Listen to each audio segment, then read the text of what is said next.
आइए स्टूडेंट, आज प्रारंभ करते हैं NCERT math class 11th exercise 1.3। तो ये एक्सरसाइज आप लोगों की समुच्चय की है, समुच्चय की एक्सरसाइज 1.3। तो इसमें आप लोगों को दे रखा है कि रिक्त स्थानों में प्रतीक, ये है उपसमुच्चय का साइन यानी सबसेट का, ठीक है, उपसमुच्चय का, या उपसमुच्चय नहीं को भरिए यानी इसको भरकर सही कथन बनाइए। तो आप लोगों को ये बताना है, यानी जो खाली जगह आप लोगों को दे रखी हैं उसमें आप लोगों को स्टूडेंट ये भरना है कि ये उपसमुच्चय होगा कि उपसमुच्चय नहीं होगा। तो इससे पहले ज़रूरी है कि आप लोग उपसमुच्चय को सीखें कि समुच्चय और उपसमुच्चय क्या होता है। तो देखिए, मैं आपको बता दूं उपसमुच्चय क्या है। समुच्चय तो मैंने आपको बताया ही है कि मान लीजिए ए कोई संगठन है जिसमें अवयव दे रखे हैं, मान लीजिए 1 2 3 4 5, ये है क्या, समुच्चय बना रहे हैं, यानी ये एक संगठन आपका समुच्चय बनाता है। अब ये समुच्चय बनाता है तो अब आपको तो निकालना है उपसमुच्चय। तो इसमें से अगर मैं अलग कोई, यानी इसमें से अगर मैं एक निकाल लूँ बाहर तो ये इसका उपसमुच्चय कहलाएगा, या 1 2 ऐसे करके निकाल लूँ तो उपसमुच्चय कहलाएगा। क्यों, मैं इसे मान लूँ कि b इज इक्वल टू, तो इसलिए क्यों, क्योंकि 1 और 2 इसके भाग हैं, यानी इसके भाग हैं। जैसे मान लीजिए आपका पूरा परिवार, आपकी फैमिली में जितने सदस्य हैं वो एक परिवार बना रहे हैं, तो वो परिवार बनाना ही एक समुच्चय है। और उसमें से अगर 2 लड़के, अगर परिवार में से 2 लड़के निकाल लिए जाएं तो वो उप परिवार बन जाएगा, ऐसे ही ये उप समुच्चय बन जाएगा। ठीक है, आपकी समझ में आया होगा। इसमें से मैं कुछ भी निकाल सकता हूँ, 1 3 निकाल लूँ, 1 4 निकाल लूँ, 2 4 निकाल लूँ, 3 5 निकाल लूँ। तो ऐसा नहीं है कि इसमें से हम सारी चीज़ों को या कुछ चीज़ों को नहीं निकाल सकते, यानी जो भी है आप लोग समझें, उचित समझें, उसमें से निकाल सकते हैं, या क्वेश्चन में जो दे रखा हो वो बाहर निकाल लें तो उपसमुच्चय बनता है। या फिर आप परिवार वाले एग्जाम्पल से अच्छी तरीके से समझ सकते हैं। तो आइए क्वेश्चन स्टार्ट करते हैं। जैसे आप लोगों का प्रश्न है पहला, तो पहले क्वेश्चन में आप लोग देख रहे हैं कि 2 3 और 4, 2 3 और ये 4 है आप लोगों का। तो मान लीजिए ये पूरा एक समुच्चय है। अब इस समुच्चय में से देखिए 2 निकाल लिया बाहर उधर, और 3 निकाल लिया उधर, और 4 निकाल लिया, तो ये 3 नंबर निकाल लिए हैं उधर। अर्थात ये जो नंबर आप लोगों को दे रखे हैं वो इसी के भाग हैं, इसमें जो दे रखे हैं। तो आप लोग कहेंगे कि ये एक समुच्चय यानी उपसमुच्चय बन रहा है। अर्थात आप लोग समझे कि यहाँ क्या साइन भरा जाएगा, यानी उपसमुच्चय वाला साइन भरा जाएगा। अच्छा, जैसे यहाँ हल करके भी बताया कि अवयव 2 3 4 अब ये होता है आप लोगों का बिलोंग टू, यानी संबंधित हैं किससे, इसी से। अब इससे संबंधित हैं तो अर्थात आप लोग इसमें ये साइन लगा सकते हैं। आगे देखिए, आगे आप लोगों को दे रखा है ABC। अब आप देख रहे हैं यहाँ BCD, तो आपने देखा कि यहाँ B है और C है, लेकिन इसमें A दे रखा है और A इधर है नहीं, तो इधर नहीं है तो ये इसके अवयव नहीं होगा, यानी A इसका अवयव नहीं होगा, और अवयव अगर नहीं होगा तो ये इसमें समुच्चय नहीं होगा। अर्थात यहाँ जो आप लोग साइन भरेंगे वहाँ आप लोग क्या करेंगे, आप लोग यहाँ साइन भरेंगे कि ये इसका अवयव नहीं है, नहीं का साइन भरेंगे।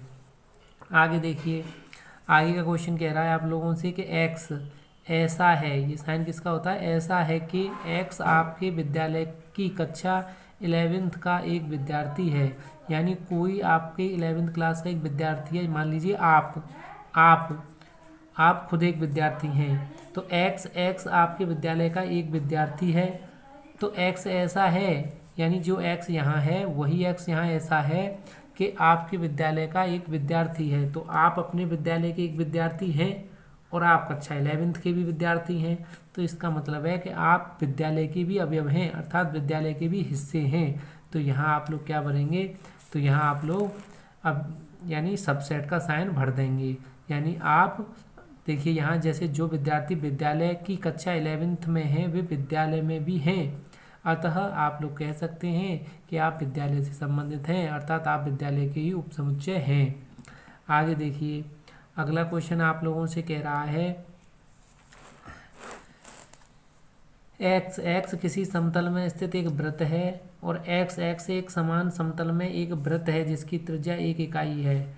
तो देखिए समतल में स्थित एक कोई वृत्त है एक्स, और एक्स यहाँ भी क्या है, एक समान समतल में एक वृत्त है जिसकी त्रिज्या 1 इकाई है। अब चाहे इसकी 1 इकाई हो 2 इकाई हो, इससे कोई मतलब नहीं है, लेकिन ये वृत्त तो है और वृत्त ही हिस्सा आप लोगों को यहाँ दे रखा है, अर्थात सामने वाला भी हमारे पास वृत्त ही है और ये भी आपका वृत्त ही है, तो वृत्त में से हम वृत्त ले लेंगे। तो आप लोगों का ये कहलाएगा कि ये आप लोगों का सबसेट है, यानी उपसमुच्चय है। तो उपसमुच्चय वाला पार्ट आप भर देंगे। लेकिन यहाँ सिर्फ एक अगर परेशानी देखें तो इतना देख सकते हैं कि यहाँ आप लोगों को 1 इकाई त्रिज्या, अगर इसे मैं मान लूँ कि ये एक निश्चित 1 सेंटीमीटर है, तो यहाँ 1 सेंटीमीटर नहीं दे रखा है, यहाँ खाली वृत्त दे रखा है। तो ऐसी स्थिति में क्या होगा, ऐसी स्थिति में आप कहेंगे कि इसका सबसेट नहीं होगा। जैसे कि आप लोगों के क्वेश्चन में दे रखा है, यानी जब आप इसका हल देखेंगे तो हल में देखेंगे कि आप लोगों को यही शर्त मान ली गई है कि वृत्त की त्रिज्या 1 इकाई है। यहाँ 1 इकाई है, लेकिन यहाँ कोई इकाई के बारे में नहीं बताया गया है, अर्थात इसलिए सबसेट नहीं होगा। अगले क्वेश्चन में देखिए, अगले क्वेश्चन में कह रहा है कि एक्स किसी समतल में स्थित एक त्रिभुज है। तो एक्स किसी समतल में स्थित एक त्रिभुज है, तो आप लोग कहेंगे कि जब त्रिभुज है तो यहाँ एक्स किसी समतल में स्थित एक आयत है। तो देखिए आप लोग जानते हैं कि यहाँ एक त्रिभुज है और यहाँ एक आयत है। तो आयत और त्रिभुज में तो अंतर होता है, त्रिभुज 3 भुजाओं का होता है, आयत 4 भुजाओं का होता है।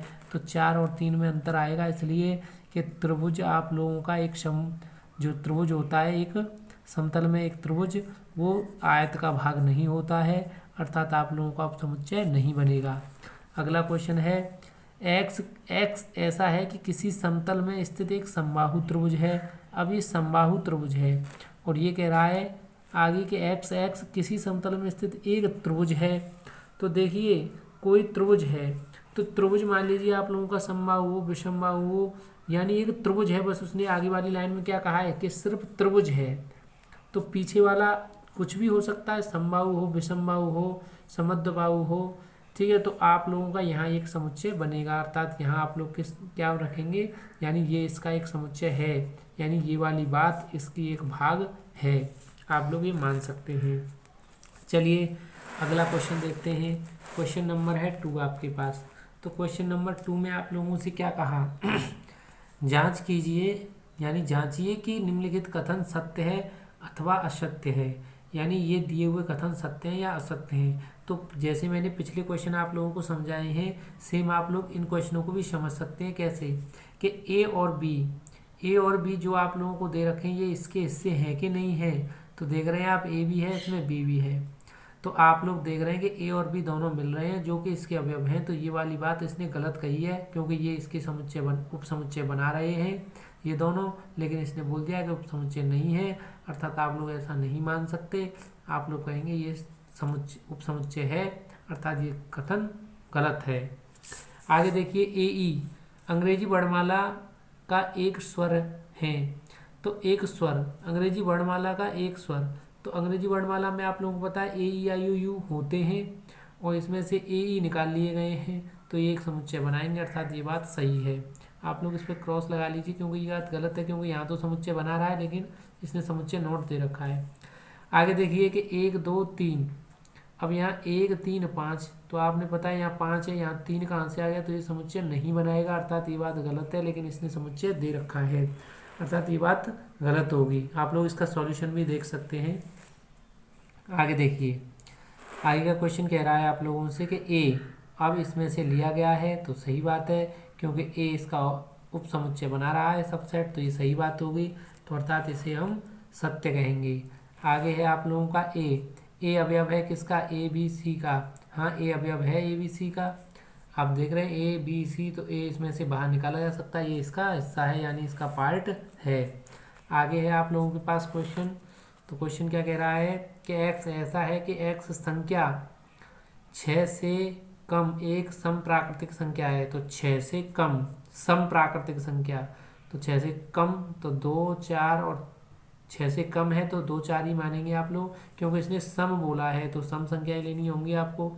आगे कह रहा है एक प्राकृतिक संख्या है, यानी एक प्राकृतिक संख्या है जो संख्या 36 को विभाजित करती है। तो आप देख रहे हैं कि 2 और 4 दोनों 36 को विभाजित करती हैं, अर्थात एक उपसमुच्चय बनाएंगी। ये 2 और 4 एक उपसमुच्चय बनाएंगे, अर्थात ये भी बात सत्य है। अगला क्वेश्चन देखिए। अगला क्वेश्चन है, मान लीजिए कि ए समुच्चय है कोई 1 2 3 4 5, निम्नलिखित में से कौन सा कथन सही नहीं है और क्यों। तो आप लोग देख रहे हैं इसमें 3 और 4 अलग से क्या बना रहे हैं, एक अलग से एक अवयव बना रहे हैं, यानी ये दोनों मिलकर अलग से एक अवयव बना रहे हैं। एक अवयव ये, दूसरा अवयव ये, तो तीसरा अवयव ये पूरा और चौथा अवयव ये। तो आप देख रहे हैं कि 3 और 4, तो 3 और 4 ये अवयव हैं किसके, ए के। अब ये अवयव हैं तो ये इसने बोला है कि ये उपसमुच्चय बना रहे हैं, यानी ये उपसमुच्चय बना रहे हैं ए का। तो ये उपसमुच्चय नहीं बना रहे हैं, ये अवयव हैं। जैसे कि आप लोग सॉल्व में भी दे सकते हैं, सही नहीं है। क्यों नहीं है? समुच्चय 3 और 4 एक अवयव हैं, यहाँ अवयव हैं। अगर इनके साथ ये ब्रैकेट नहीं होता, 1 और 2 को ले लेते तो ये बात सही हो जाती, लेकिन अभी ये बात गलत है। लेकिन ये बात सही हो जाएगी, देखिए क्यों, क्योंकि 3 और 4 अवयव है ना ए के, क्यों अवयव का साइन लग रहा है, तो ये बात सत्य है यहाँ। आगे देखिए, आगे देख रहा है कि 3 और 4 उपसमुच्चय हैं ए के। तो देखिए उपसमुच्चय हैं, अब ये डबल साइन इसमें अलग भूमिका निभा रहा है। कैसे? देखिए क्योंकि इसमें लग रहा है कि ये कोई अवयव है, ये कोई अलग से अवयव लिया गया है, तब इसे ब्रैकेट में बंद किया गया है। यहाँ मैंने आपको बताया था ये अवयव है और इसे ब्रैकेट में बंद किया गया है, तब ये उपसमुच्चय का काम कर जाएगा यहाँ। अब ये आप लोग इसे ये नहीं कह सकते कि अवयव है। अब ये अकेला एक अवयव बन रहा होगा जो कि उपसमुच्चय निकाला जा सकता है, क्योंकि मैंने आपको बताया उपसमुच्चय में हम एक नंबर भी ले सकते हैं। जैसे b मैं यहाँ 1 लिखूँ तो एक यहाँ उपसमुच्चय हो गया। तो अब यहाँ ये उपसमुच्चय का काम कर रहा है, अर्थात ये बात सत्य है। आगे देखिए, एक बिलोंग कर रहा है एक से ए से, सॉरी, तो आप लोग मानेंगे ये बात सत्य है। क्यों? क्योंकि आप लोगों का ये बिलोंग कर रहा है, ये इसी का अवयव है। आगे देखेंगे, एक उपसमुच्चय है, तो एक उपसमुच्चय नहीं है। क्यों?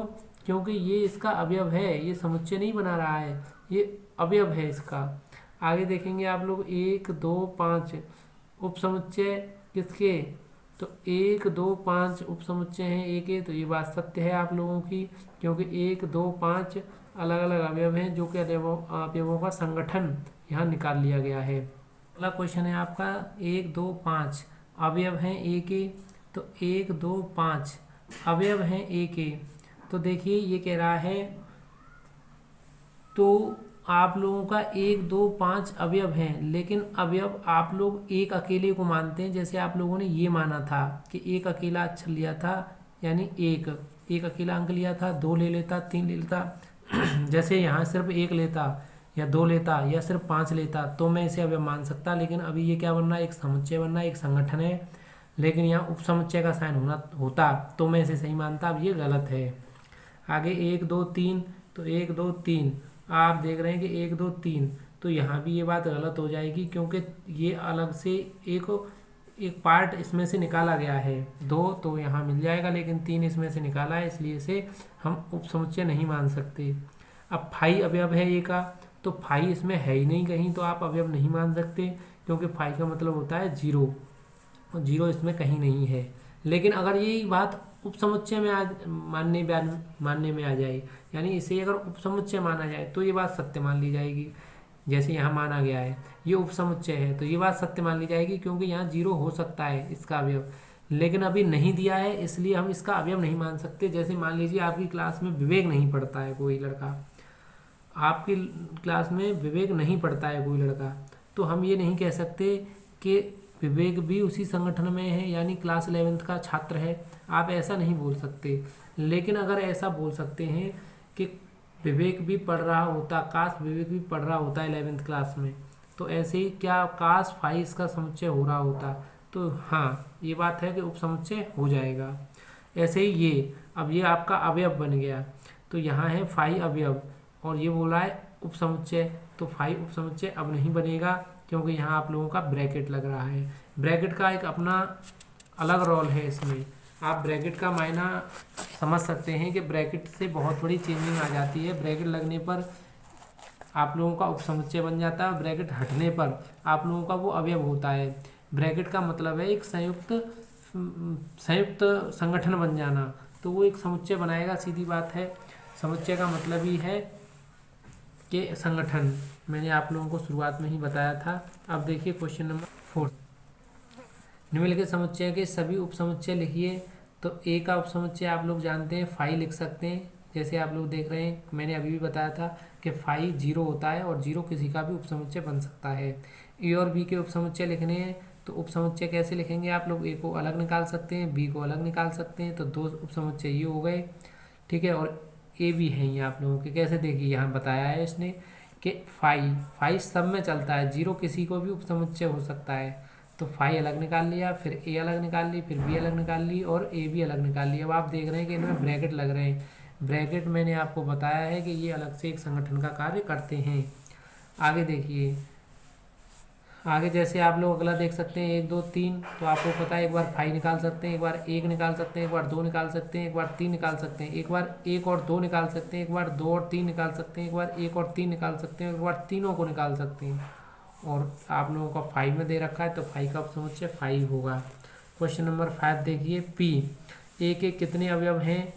यदि ए बराबर 5, तो ए के कितने अवयव हैं? तो ए का एक ही अवयव माना जाएगा, वो माना जाएगा 0, ठीक है। जैसे ए बराबर 5 है मान लीजिए, तो पी ए, तो पी ए अगर आप लोग देख रहे हैं तो 5 इस प्रकार पी ए, यानी कोई मान लीजिए 2 मान लिया इसने, आप कितना भी मानिए, कितने पे अगर पावर 0 लगाते हैं तो आंसर आता है 1 हमेशा, याद रखिए। निम्नलिखित को अंतराल रूप में लिखिए। तो निम्नलिखित को अंतराल रूप में कैसे लिखते हैं, देखिए बोला है उसने निम्नलिखित को अंतराल रूप में लिखिए। तो x ऐसा है, कैसा कि x बिलोंग करेगा रियल नंबर से, किसी भी रियल नंबर से बिलोंग कर सकता है, जो कि 4 से तो कैसा हो, 4 उसमें छोटा हो, लेकिन 4 से वो -4 से बड़ा हो। तो -4 है ये सब छोटा, तो -3 -2 -1 0, लेकिन क्या हो 6 से छोटा हो और बराबर हो। तो अब 6 से आगे ले जाइए, 0 से आगे ले जाइए, जैसे 1 2 3 4 5 और 6 तक ले जाएंगे आप लोग, तो आप लोगों का इस प्रकार से बन जाएगा। तो वांछित अंतराल इस प्रकार है कि सबसे छोटा अक्षर तो रहेगा -4 और बड़ा रहेगा 6। ऐसे ही आप लोग अगला क्वेश्चन दे सकते हैं कि -12, लेकिन क्या 10, तो -12 से तो बड़ी हो, तो -12 से बड़ी क्या होगी, -11 -10। तो आप लोग देख रहे हैं कि -12 से लेकर -10 तक ही इसका वांछित रूप बनेगा। आगे देखिए, रियल नंबर है कोई 0 से लेकर, तो 0 बराबर में भी चल रहा है, लेकिन 7 से छोटा हो, तो आप मान सकते हैं कि 0 है और 0 से बड़ी 7 तक संख्याएं ले सकते हैं, यानी 0 1 2 3 4 5 6 7, तो सबसे छोटा रह जाएगा 0 और 7। आगे आपका 3 से लेकर 4, तो 3 और 4 आप लोग समझ सकते हैं इस क्वेश्चन को।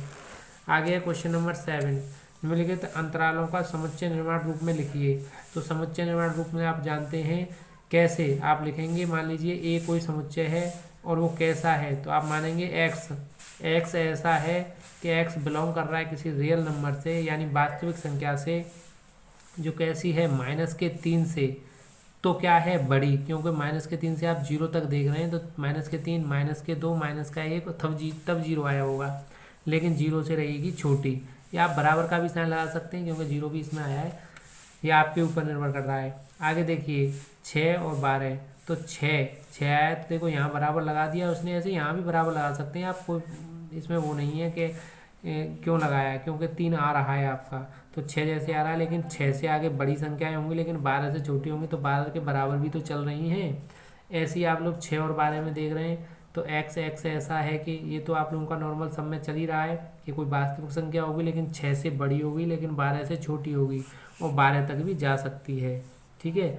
ऐसे आप लोग यहाँ भी देख रहे हैं 23 -23 और 5 है, तो आप लोग लगा सकते हैं कि -23 से लेकर 5 तक x कैसी आएगी, -23, तो -22 यानी बढ़ रही है, इधर बढ़ती है। माइनस की संख्या जितनी छोटी होती है उतनी कम होती है, आगे बढ़ रही है, आपको पता ही है। आगे देखिए, निम्नलिखित में से प्रत्येक के लिए आप कौन सा सार्वत्रिक समुच्चय प्रस्तावित करेंगे। समकोण त्रिभुज का समुच्चय, अब समकोण त्रिभुज का समुच्चय, ठीक है। और दूसरा क्वेश्चन है समद्विबाहु त्रिभुज का समुच्चय। तो समकोण त्रिभुज समुच्चय और समद्विबाहु त्रिभुजों का समुच्चय। तो समकोण त्रिभुज ये भी एक कोणों का हिस्सा है, यानी यहाँ लिखूँ मैं कि त्रिभुज एक्स एक्स एक त्रिभुज है, ऐसे करके लिख दूँ। और यहाँ भी लिख दूँ कि समद्विबाहु त्रिभुज। जैसे कि देखो क्वेश्चन में बताया गया दोनों समुच्चयों के लिए सार्वत्रिक समुच्चय एक्स एक्स एक समतल में स्थित एक त्रिभुज है। मतलब इस ये बिलोंग कर रहा होगा किससे कि एक्स समतल में स्थित कोई त्रिभुज है, अर्थात कोई त्रिभुज, ये भी त्रिभुज का ही भाग है और इसके लिए भी क्या, ये भी कोई त्रिभुज का ही भाग है। तो अर्थात इन दोनों के लिए एक लाइन लिखा जा सकता है, ये वाली। आपकी समझ में आई होगी ये लाइन कैसे लिख रही है। अब आगे का क्वेश्चन देखिए। तो आगे क्वेश्चन में आप लोग देख रहे हैं कि समुच्चय ए में दे रखे हैं 1 3 5 और बी में दे रखे हैं 2 4 6, सी में दे रखे हैं 0 2 4 6 8 प्रदत्त हैं। इन तीनों समुच्चय ए बी सी के लिए निम्नलिखित में से कौन सा सार्वत्रिक समुच्चय लिए जा सकते हैं। तो सार्वत्रिक समुच्चय कौन से लिए जा सकते हैं, यानी सार्वत्रिक का मतलब है सभी जिसमें आ जाएं, ये सार्वत्रिक यानी ये तीनों उसमें आ जाएं। तो आप देख रहे हैं 0 1 2 3 4 5 6 दे रखा है और ये फाई आपका। ऐसे यहाँ देख रहे हैं आप लोग 0 से लेकर 10 दे रखा है और यहाँ देख रहे हैं 1 से लेकर 8 दे रखा है। तो ऐसा नंबर आप लोग देखेंगे कि तीसरे में आप लोगों को मिल जाएगा, जिसमें आप लोगों को दे रखा है 0 भी आ रहा है, 1 2 3 4, यानी यहाँ आपकी 9 तक की जो संख्याएं लिख रही हैं इसमें, हाँ 9 तक की क्या, इसमें आप लोगों के 10 भी लिख रहा है, यानी ये उप समुच्चय बन जाएंगे। ये अगर मैं इसे ले लूँ और इसमें से अगर बाहर निकालूँ तो ये भी इसका उप समुच्चय है, ए भी, बी भी इसका उप समुच्चय है और सी भी इसी का उप समुच्चय है, यानी इसी के पार्ट हैं ये आप लोग जो देख रहे हैं तीनों। ठीक है, तो बच्चों आपकी ये समझ में आया होगा। अगर समझ में नहीं आया है तो एक बार इस वीडियो को दोबारा देखिए, पूरी एक्सरसाइज आपकी समझ में आ जाएगी।